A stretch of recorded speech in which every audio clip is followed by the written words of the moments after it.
than ever to do my mid-year book freakout. So these are my stats, like as far as the end of June, if that makes sense. It should make sense, but yeah, these are my stats at the end of June. I'm gonna be reading technically from my blog.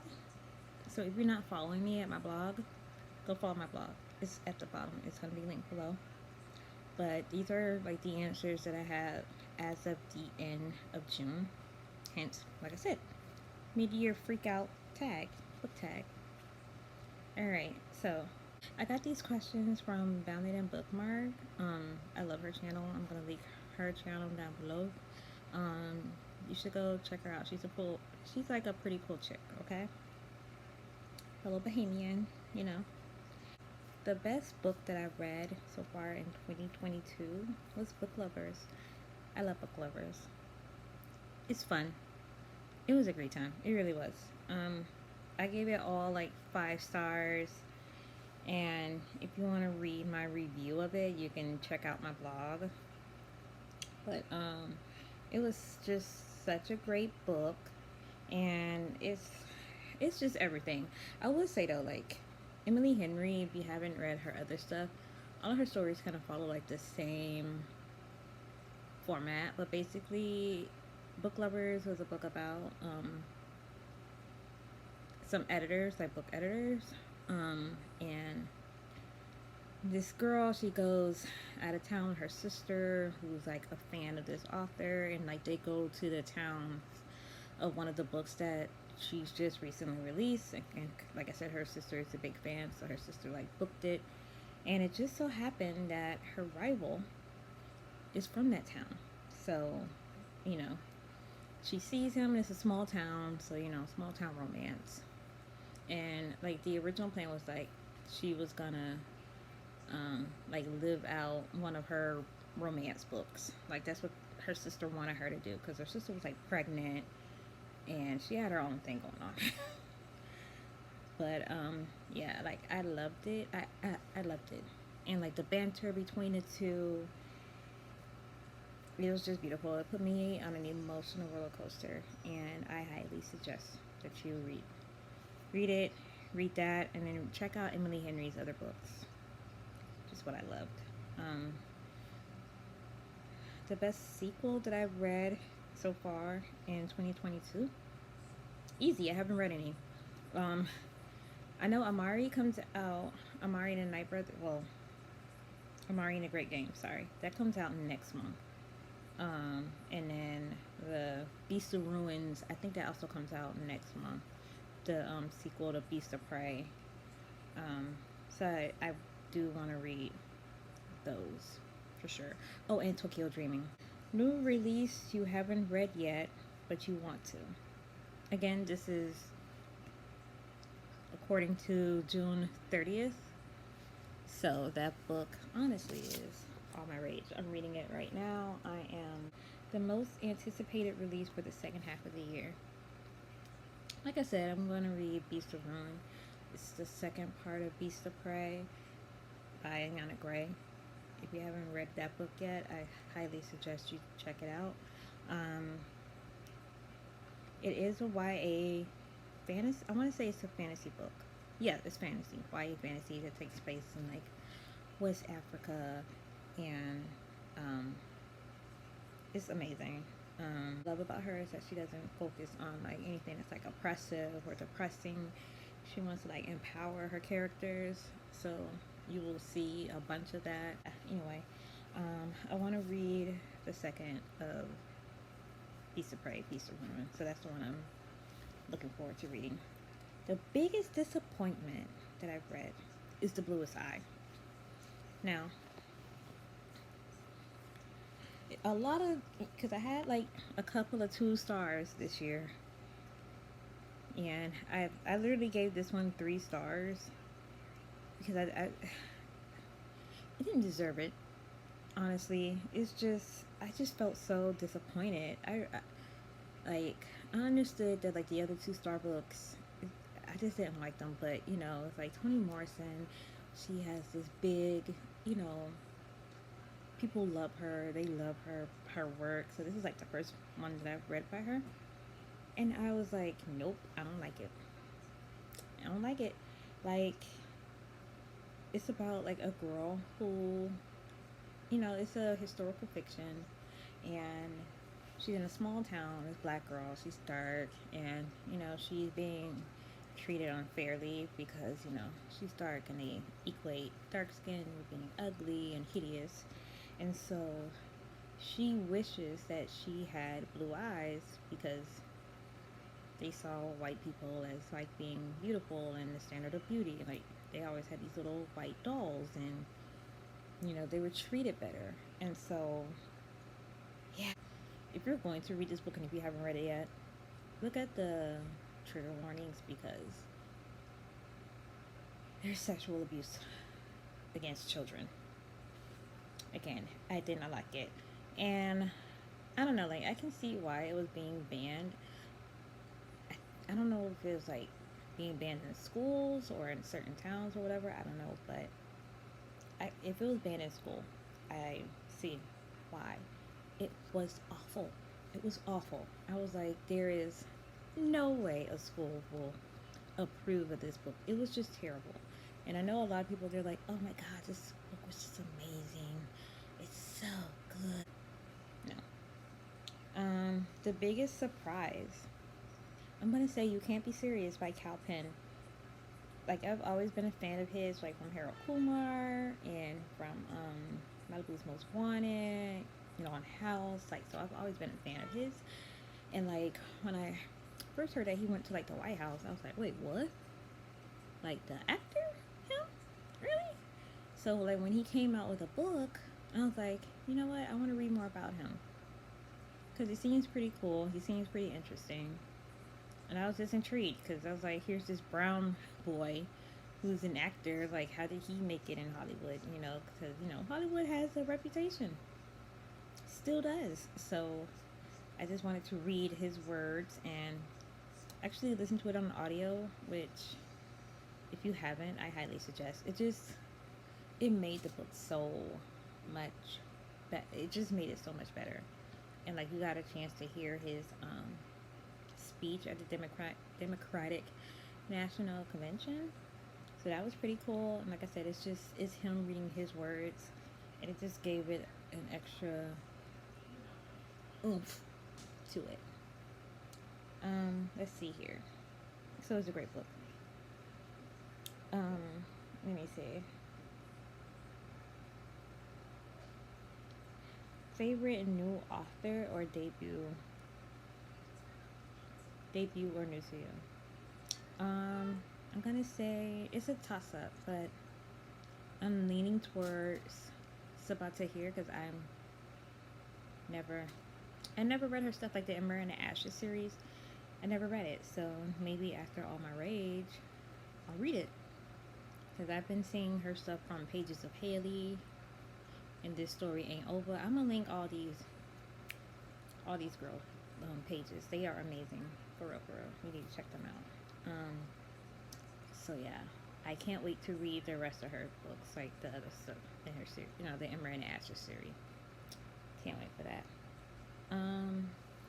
Newest fictional crush. I haven't had a fictional crush this year. However, from last year, my fictional crush is Alex from People We Meet on Vacation by Emily Henry. Yes, Emily Henry again. I told you, like, her stuff. But Alex, I love him so much. Like, I love that man.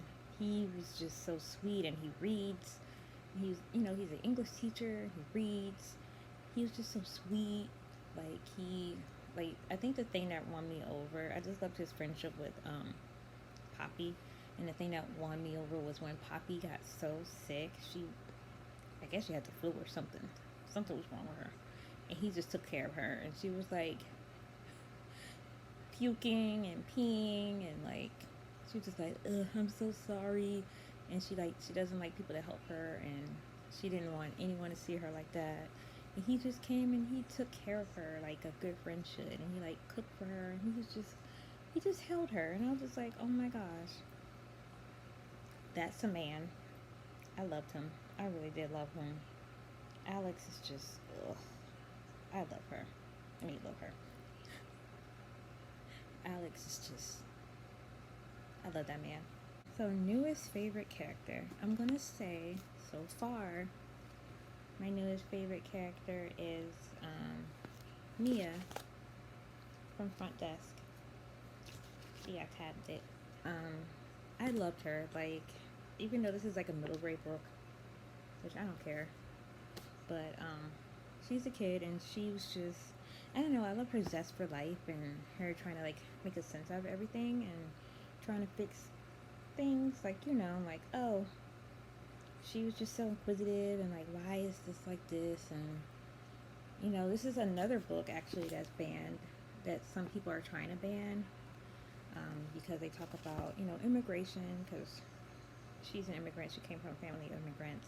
They're in America for the first time, so they're experiencing racism and all that stuff. So this is all from the lens of a sixth grader, you know, sixth or fifth grader, one of them. Anyway, a sixth grader, and you know, it's how they, how her and her family have adjusted to living in America. Like, they've been there for like what, a year or so, I don't know, by the time the book actually started. And you know, people were being racist against her, and she had a friend named Lupe who was like a Mexican, so like it was nice because she understood what it was like to be an immigrant.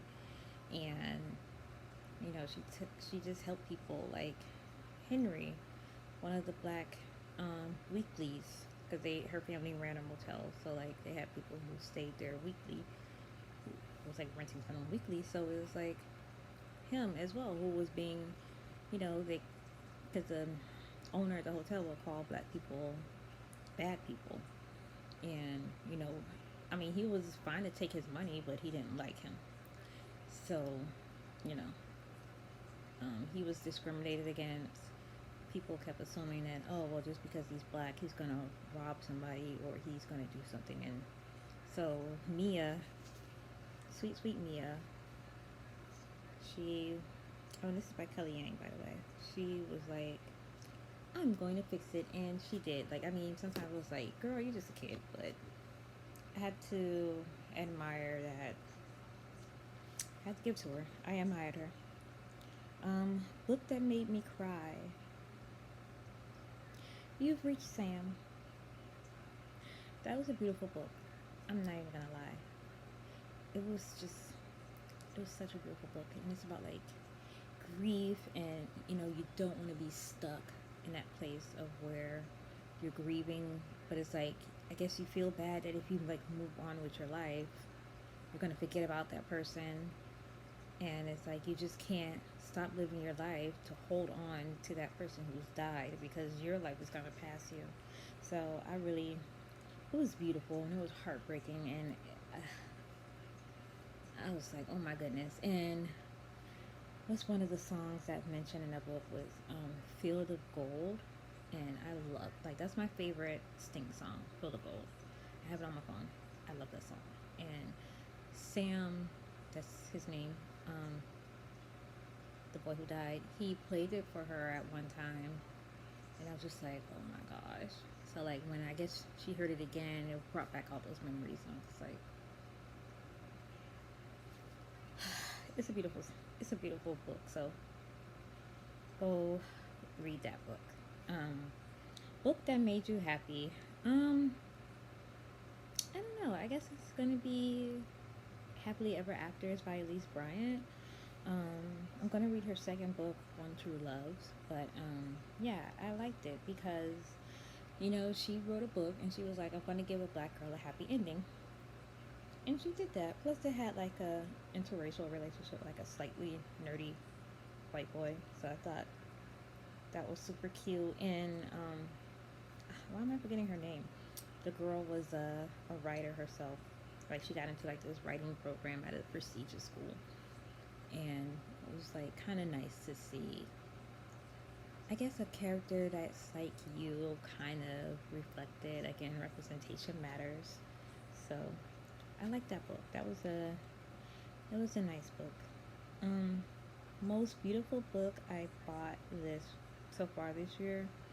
I guess it's gonna be the Inheritance book with it was by Elizabeth Acevedo. I did a reading of it. It's on my channel, so go check that out. But yeah, like I really loved it. I loved it a lot. Um, I don't know. It's just really nice, and it was a visual poem book, and the artwork is stunning. The colors, it's just beautiful.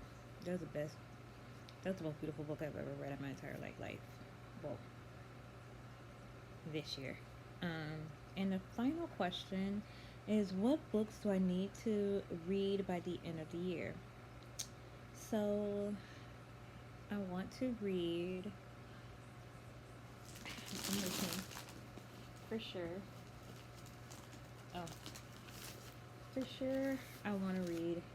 I want to finish this book. I started this book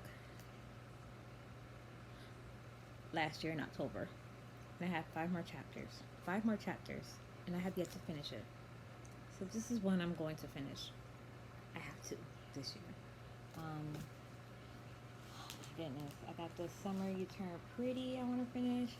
I want to read. I want to read The Summer You Turn Pretty. You Turn Pretty. I want to read The Summer I Turned Pretty. What else? Oh, Daisy Jones and the Six. That one. Dal A for Aunties. The Gilded Ones. That would be a nice one to read. I think that's about it.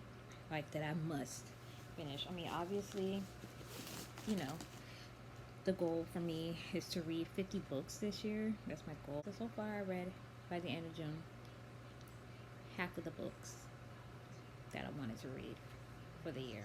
So I'm making progress. According to Goodreads, I have to read like 1 book a week for the rest of the year. That's their projection. But yeah, what are some of the books that you've read? How's your reading going this year? Are you making your goals? Have you already made your goal? So peace in the streets. Have a good day. Peace in the streets. Till next time.